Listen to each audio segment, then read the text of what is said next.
Pertama-tama, iris bagian jaringan yang akan diamati, lalu taruh di dalam kaset. Setelah itu, rendam objek di dalam larutan fiksatif, yaitu larutan Boyens atau dalam formalin 5%. Objek dapat direndam selama 24 jam atau lebih. Setelah fiksasi dehidrasi objek dengan alkohol bertingkat, dehidrasi dimulai dari alkohol 60% sampai 100% masing-masing selama 2 jam. Kemudian dilakukan proses clearing. Proses ini dilakukan dengan menggunakan alkohol dan sila dengan perbandingan 1:1 selama 10 menit dan sila murni selama 15 menit. Lalu tahap infiltrasi dengan memasukkan objek ke parafin 1 selama setengah jam dan parafin 2 selama 1,5 jam. Tahap selanjutnya adalah tahap penanaman atau embedding. Taruh parafin di dalam wadah, kemudian taruh objek di dalam parafin.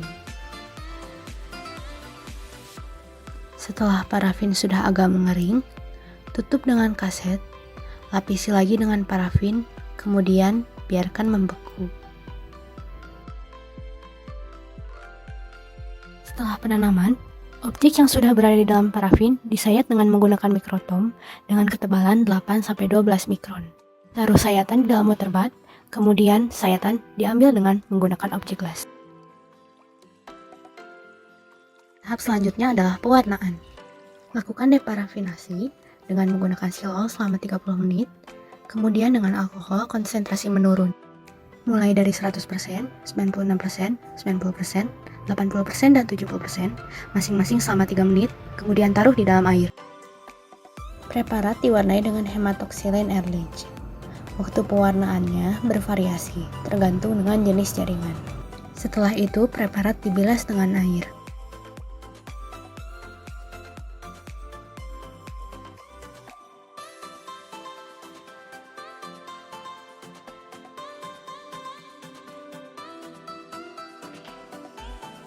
Pewarnaan untuk bagian selain nukleus dihilangkan dengan direndam di dalam alkohol asam, kemudian dinetralkan dengan air basah.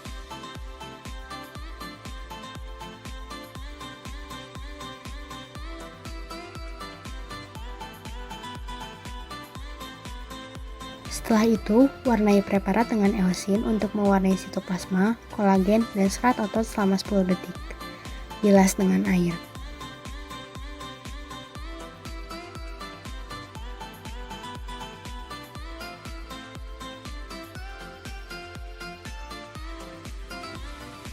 Cek hasil pewarnaan agar mendapatkan pewarnaan yang ideal. Setelah warna ideal, dehidrasi menggunakan alkohol bertingkat yaitu 70%, 80%, 90%, dan 96%, lalu 100% masing-masing selama 3 menit. Setelah itu, jernihkan menggunakan silol alkohol 100% dan silol murni masing-masing selama 3 menit. Teteskan penempel sintesis NiPX ke atas cover gelas dan secara perlahan, taruh objek gelas di atas cover gelas.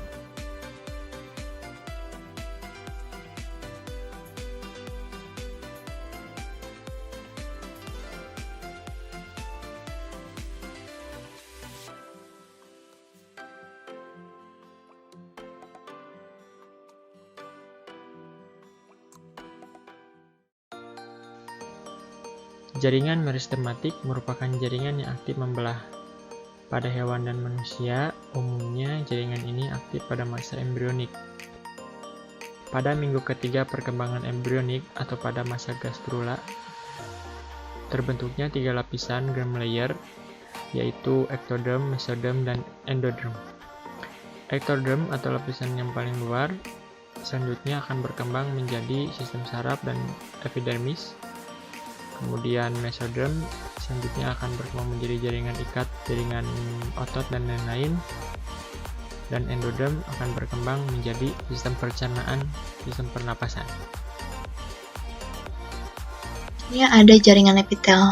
Jaringan epitel adalah sebuah kompleks sel khusus yang disusun menjadi jaringan tanpa memiliki ruang antar sel.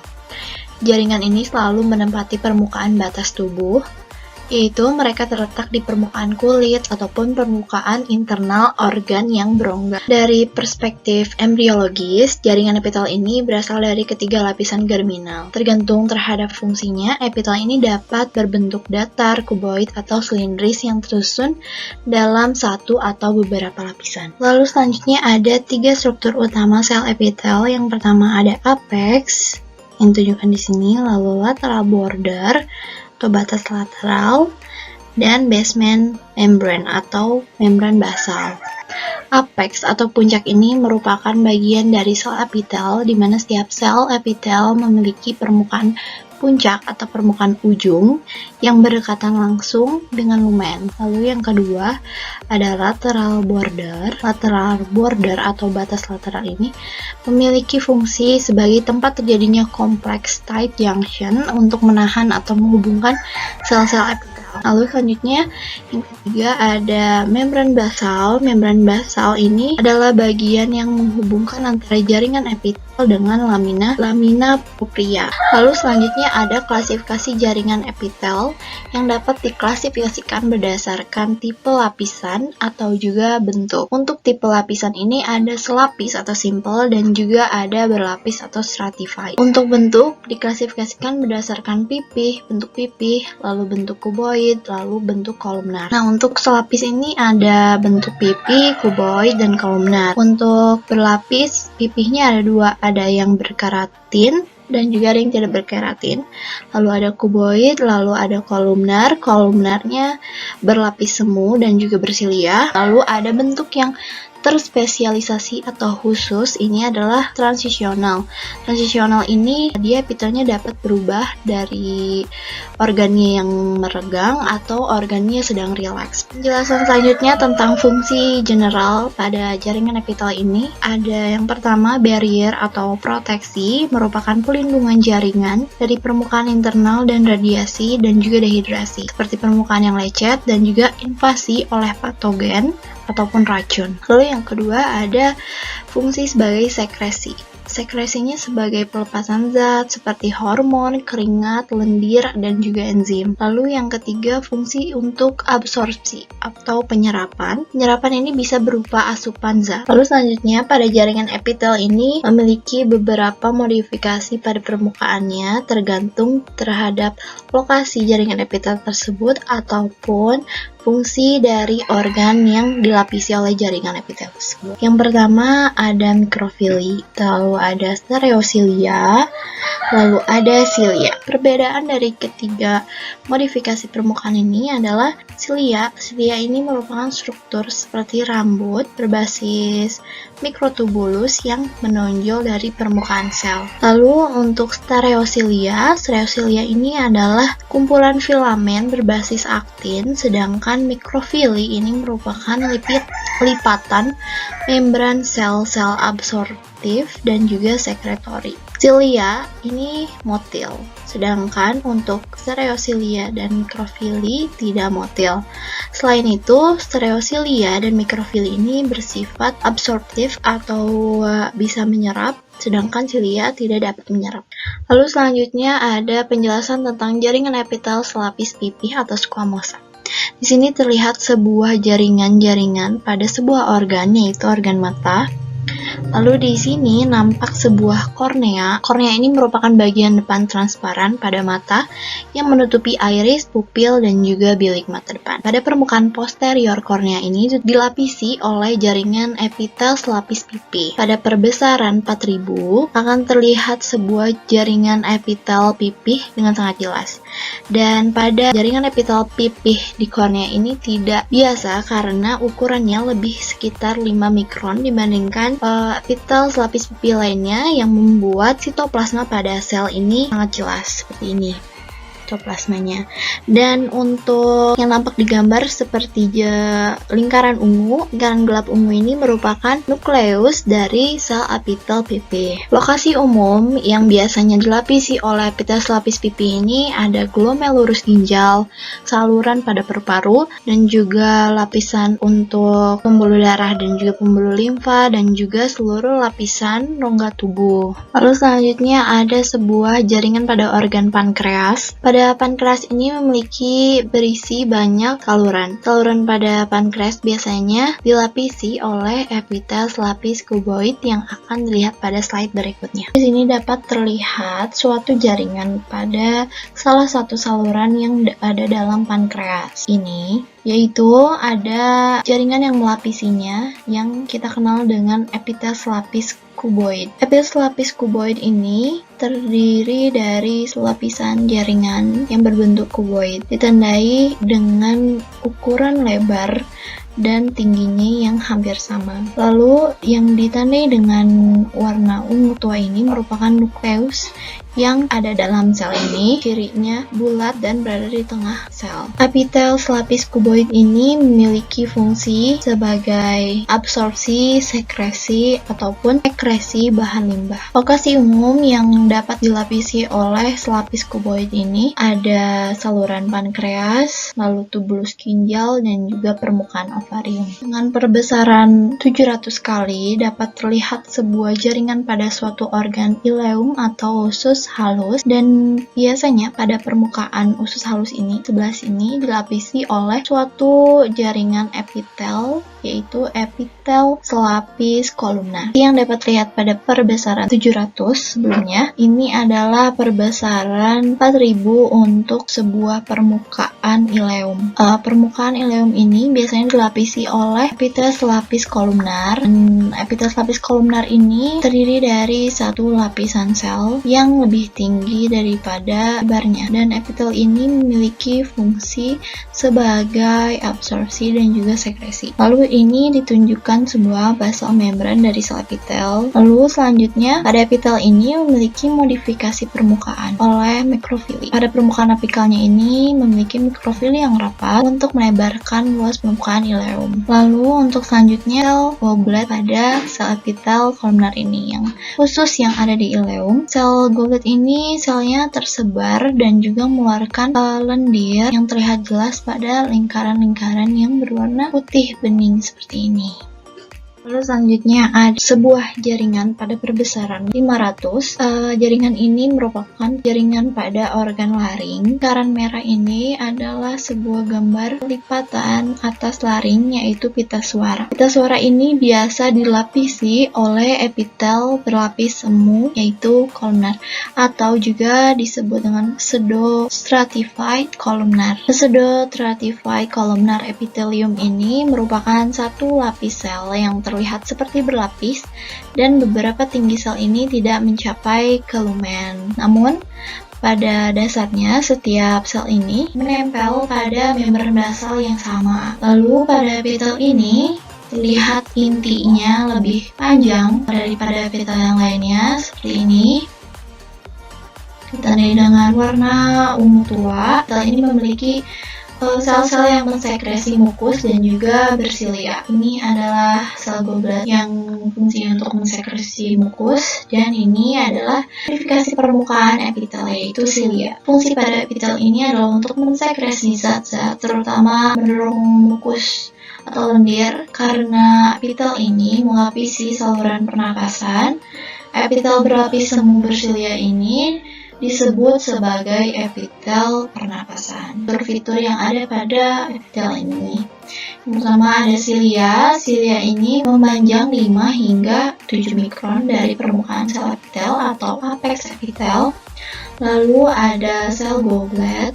Sel goblet ini tersebar di antara sel-sel epitel yang mengeluarkan lendir. Yang ini ditandai dengan sel-selnya berwarna. Lalu selanjutnya di sini terlihat jaringan dari sebuah organ, yaitu katup tenggorokan atau epiglottis. Nah, bagian seluruh permukaan anterior atau bagian yang menghadap lidah dan juga bagian apikal dari permukaan posterior ini dilapisi oleh epitel pipih berlapis. Squamous epithelium non-keratinized adalah sebuah epitel berlapis pipih yang disusun oleh lebih dari satu sel yang berbentuk pipih. Sel-sel pada jaringan epitel pipih berlapis banyak ini tersusun sangat rapat, Terlihat pada garis lingkaran, ini merupakan sebuah epitel pipi berlapis banyak yang tidak berkeratin. Lokasi yang biasa dilapisi oleh jaringan epitel pipi berlapis banyak ini terdapat pada di rongga mulut, rongga hidung, esofagus, telapak kaki, dan vagina, dan ini salah satunya adalah epiglottis. Daerah-daerah epiglottis ini rentan terhadap abrasi karena jalur sebuah makanan yang sudah dikunyah masuk. Dan salah satu fitur dari sini adalah nukleus yang ditandai dengan segitiga di sini. Lalu selanjutnya di sini adalah perbesaran 700 untuk sebuah jaringan pada kulit tipis yang diisi oleh sel berlapis pipih banyak yang berkeratin. Pada kulit tipis akan nampak sebuah epitel yang melapisinya, yaitu epitel berlapis pipih berkeratin. Lapisan keratin ini yang terlihat pada lingkaran lonjong di sini adalah keratin yang telah terlepas selama pengambilan spesimen. Dalam kondisi sebenarnya, ketebalan keratin ini tidak begitu tebal, hanya beberapa mikron saja. Lalu, kenapa pada kulit ini adalah epitel berlapis pipih yang berkeratin? Karena kulit ini sering terpapar atau selalu terpapar udara. Oleh karena itu kulit ini dikeratinasi untuk melindungi permukaan epitel ini dari sebuah abrasi yang tinggi agar terhindar dari dehidrasi. Dan untuk lingkaran-lingkaran yang lebih gelap ini, ungu gelap ini merupakan inti sel dari epitel. Lalu pada perbesaran 700 terlihat sebuah jaringan pada organ esofagus yang biasa permukaan yang berwarna ungu ini dilapisi oleh sel epiter berlapis berbentuk kuboid. Pada bagian yang dikotakkan berwarna merah ini merupakan epitel kuboid berlapis yang memiliki banyak lapisan sel dan dengan bentuk kubus. Epitel kuboid berlapis ini ditemukan pada saluran kecil pada esofagus. Ini merupakan salurannya. Dan yang dilingkari berwarna ungu gelap ini merupakan nukleus dari sel epitel tersebut. Lalu selanjutnya bisa dilihat pada gambar adalah perbesaran 400 dari suatu jaringan pada suatu organ, yaitu saluran kemih. Pada saluran kemih ini biasanya terdapat sebuah epitel transisional yang melapisi bagian permukaan berwarna ungu muda yang saya tunjukkan. Epitel transisional atau yang lebih dikenal sebagai urotelium adalah epitel berlapis khusus yang ditemukan pada saluran kemih bagian bawah yang melapisinya.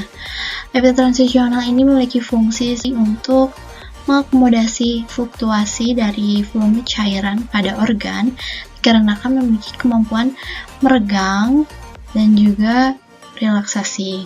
Epitel ini akan dengan cepat merubah bentuk dari epitel yang lebih tinggi, lebih panjang atau kolumnar terhadap bentuk yang lebih bulat atau cuboidal. Epitel ini dapat meregang dan juga tidak meregang, ini sesuai kebutuhan organ. Jaringan otot. Jaringan otot merupakan salah satu bagian dari sistem pergerakan tubuh manusia yang termasuk dalam sistem muskuloskeletal. Oleh karena itu, jaringan otot berperan dalam pergerakan tubuh. Jaringan otot terdiri dari sel-sel otot yang juga mengandung jaringan ikat. Sel-sel otot memiliki aktivitas metabolisme yang sangat aktif sehingga membutuhkan banyak oksigen dan sumber nutrisi. Jaringan otot memiliki fungsi untuk pergerakan, mempertahankan postur tubuh, menstabilkan sendi, dan juga menghasilkan panas. Tipe jaringan otot. Yang pertama ada otot rangka, memiliki ciri menempel untuk menggerakkan rangka, serabut atau sel-sel dengan banyak inti sel. Sel-sel jelas memiliki lurik dan kontraksi bersifat disadari.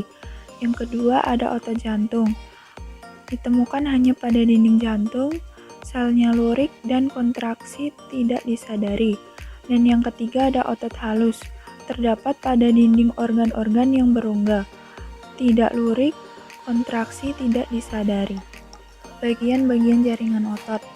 Ada nuklei atau inti besar yang ada pada jaringan otot, kemudian miofibril yang dapat dilihat di mana sel-sel rusak terbuka di ujungnya, dan ada striation atau garis-garis yang terlihat pada otot.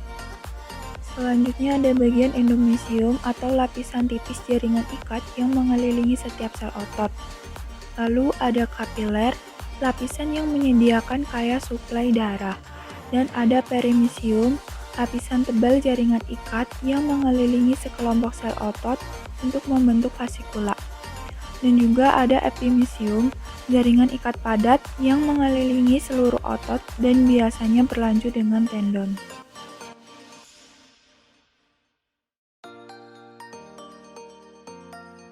Jaringan saraf merupakan jaringan yang berfungsi untuk mengirimkan sinyal ke pusat saraf maupun ke efektor. Sinyal yang dikirimkan yaitu rangsangan yang telah ditangkap oleh reseptor dalam bentuk arus listrik yang disebut impuls. Jaringan saraf tersusun atas sel-sel saraf yang disebut neuron. Secara anatomis, sistem saraf dibagi menjadi dua, yaitu sistem saraf pusat dan sistem saraf tepi. Berikut ini merupakan contoh gambar preparat histologi pada otak di perbesaran 800 mikron. Terlihat jelas struktur-struktur neuron seperti dendrit, badan sel, nukleus, dan sebagainya. Kemudian ada gambar lain yaitu yang berasal dari sumsum tulang belakang masih termasuk ke dalam sistem saraf pusat. Di sini terlihat ada nukleus, badan sel, dan di dalam badan selnya ini terdapat zat T sel yang merupakan modifikasi antara RE kasar dan ribosom. Selanjutnya, ini merupakan contoh histologi pada saraf perifer yang terhubung dengan sumsum tulang belakang. Pada sistem saraf tepi, terdapat sel Schwann yang berfungsi untuk membentuk selubung mielin yang melindungi akson dan memberi nutrisi. Bagian dari akson yang tidak terbungkus dengan mielin disebut dengan nodus Ranvier yang berfungsi untuk mempercepat penghantaran impuls. Jaringan ikat longgar.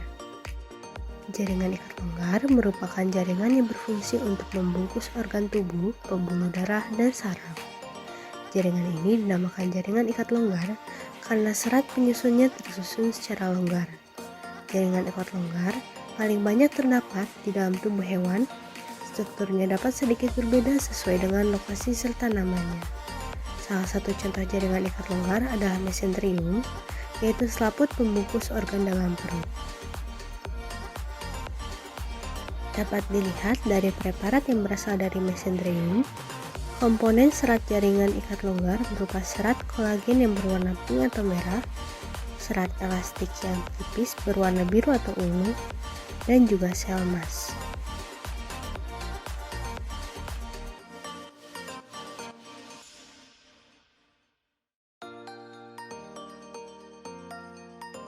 Jaringan ikat padat atau yang dikenal juga dengan jaringan fibrosa padat adalah jenis jaringan ikat dengan serat sebagai elemen matriks utamanya. Berdasarkan susunan serat kolagennya, jaringan ikat padat dibagi menjadi dua, yaitu jaringan ikat padat teratur dan jaringan ikat padat tidak teratur. Jaringan ikat padat teratur terdiri dari serat kolagen tipe 1 yang berorientasi pada arah yang sama. Dapat dilihat pada gambar bahwa susunan serat kolagennya itu berbentuk dalam bundel paralel. Ditemukan juga yang berwarna ungu yang merupakan fibroblast yang berfungsi untuk menghasilkan serat. Jaringan ikat padat tidak teratur merupakan jenis jaringan ikat padat yang susunan serat kolagennya tidak teratur. Sama halnya seperti pada jaringan ikat padat teratur, di jaringan ini kita bisa menemukan fibroblast.